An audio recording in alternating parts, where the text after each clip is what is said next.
नाज़रीन किराम, आज कांग्रेस की आवाज़ पर मुख्तलिफ़ अपोजिशन पार्टियों, तकरीबन 20 अपोजिशन पार्टियों की आवाज़ पर भारत को बंद किया गया है और ये बंद तकरीबन हमारी इत्तला के मुताबिक अभी तक कामयाब रहा है। इस सिलसिले में मुख्तलिफ़ लोगों के मुख्तलिफ़ बातें सामने आई हैं। हमारे साथ मशहूर समाजी वर्कर जो मुंबई में रहते हैं और बिज़नेसमैन की हैसियत से काम करते हैं, बिज़नेसमैन हैं, तिजारत करते हैं अपना, इन्होंने जो अपने आंखों से भारत बंद के अहवाल को देखा है, मैं चाहता हूं कि ये अपनी बात रखें आवाम के सामने कि ये बंद किस तरीके से कामयाब रहा है और बीजेपी हुकूमत किस तरीके से नाकाम रही है। इस सिलसिले में अस्सलाम वालेकुम रहमतुल्लाह। जो है बंद तो बड़ा कामयाब रहा माशाल्लाह अल्हम्दुलिल्लाह। और बंद के सिलसिले में मैं कुछ बात अर्ज़ करना चाहूँगा कि ये जो कांग्रेस और जो ये मुख्तलिफ़ पार्टियों ने मिलकर जो आज बंद का ऐलान किया है, ये एक्चुअली थोड़ा और पहले भी होना चाहिए था। मेरी समझ से थोड़ा लेट हुआ है क्योंकि बहुत ज़्यादा अवामी तकलीफ़ है। आप देखेंगे परसेंटेज जो खुदकुशी का है वो बहुत बढ़ गया है और आए दिन जो है ना पेपरों में सुर्खी बना हुआ है खुदकुशी का। मैं एक बात तो आपको पीछे बैक डेट में ले जाने के आवाम को और अब आपके माध्यम से कुछ बोलना चाहूँगा कि 2011 में जब कांग्रेस ने कुछ प्राइस बढ़ाई थी पेट्रोल पंप की, अपना बस की पेट्रोल और डीजल की, तो यही अपना जो आज जेटली साहब हैं हमारे, पीएम साहब हैं हमारे, और इन्होंने ही इंटरव्यू दिया था कि भाई ये जो है महंगाई पे डीजल का तड़का है और इसके लिए इससे डबल गुना आज इनकी तरफ से बढ़ गया है, उससे डबल। और वो बोल देते हैं कि भाई वहाँ जो है ना इंटरनेशनल में इसका पैसा बढ़ गया है भाव, इसलिए हमने ये हो रहा है। आप जाके गूगल में सर्च करेंगे तो एशिया वर्स्ट कंट्री हमारा हिंदुस्तान आ रहा है। मुझे बड़ी शर्म आती है कि हमारा सबसे ज़्यादा जो है ना भाव है। अब पाकिस्तान देख लीजिए, बांग्लादेश देख लीजिए, श्रीलंका देख लीजिए, वो हमसे काफ़ी नीचे है इस भाव में पेट्रोल और डीजल पे, और हम जो है उनसे काफ़ी ज़्यादा हमारा है।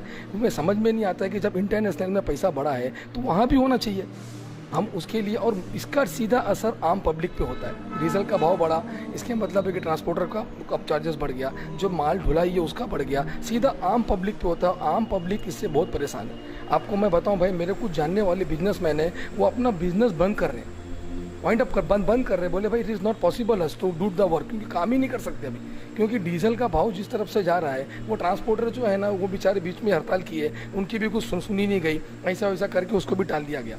ये तो मुझसे हमें एक दरकार, मैं आपके माध्यम से कुछ बात पहुंचाना चाहता हूं कि ये जो है अपना जो बंद है उसको, ये अगर सरकार को डिसीजन नहीं लेती है तो आइंदा फ्यूचर में भी पीस जो है ना, पीस बंद होना चाहिए फिर से, मेरे हिसाब से एक प्रेशर बनाने के लिए। ठीक, जज़ाकल्लाह। ये जनाब ज़िया साहब, आप एक ताजिर हैं, बिजनेसमैन हैं, आप बिज़नेस करते हैं, तो आपको ये अंदाज़ा होगा कि जो 2 साल पहले जो नोटबंदी हुई थी उसका कितना असर देखने को मिला और उसकी वजह से कितने सारे बिजनेसमैन जो छोटे बिजनेसमैन थे उनका क्या नुकसान हुआ। जी, नोटबंदी का असर तो ये है भाई, मैं आपको क्या बताऊं कि मैं जो जहां था वो मैं खुद, अब वो पहले जैसी मेरे बिजनेस में बात नहीं रहेगी। जैसे मेरे जानने वाले 100 लोग हैं जो ट्रांसपोर्टर की लाइन से, और दूसरे हैं जो बहुत ज़्यादा परेशान है कर्जों में, क्योंकि उस बात से कोई ऊपर पीछे आ नहीं सका है। अब ये बोलते हैं कि भाई हमने जो है ना ये सब किया है काला धन बाहर लाइन लेके आने को। मैं अपना डीप में नहीं जाना चाहता हूँ, मैं कोई नेता नहीं हूँ, ना काला धन बाहर आया ना कुछ आया, पब्लिक भी जानती है इसको और आवाम भी बहरा अच्छी तरह जानती है कि भाई इसमें क्या हुआ है। और ये जो नोटबंदी के बाद में जो गिरावट आई है बिजनेस में, वो मैं बोलता हूँ इतनी ज़्यादा गिरावट है कि आज तक जब से भारत आज़ाद हुआ है और जब हमने इस पर एक कामयाबी की तरफ जो हमने पैर रखा है, उसके बाद से आज तक का ऐसा नहीं हुआ है। बहुत बुरी पोजीशन है, आप सच बता रहा हूँ। आप और भी लोगों से इंटरव्यू लेके पूछ लें कि इस कदर हालत ख़राब है कि मैं बयान नहीं कर सकता हूँ। बहुत बहुत शुक्रिया। ये थे रिजवान ज़िया साहब। खुदाया आरज़ू मेरी यही है, मेरा नूरे बसीरत आम कर दे।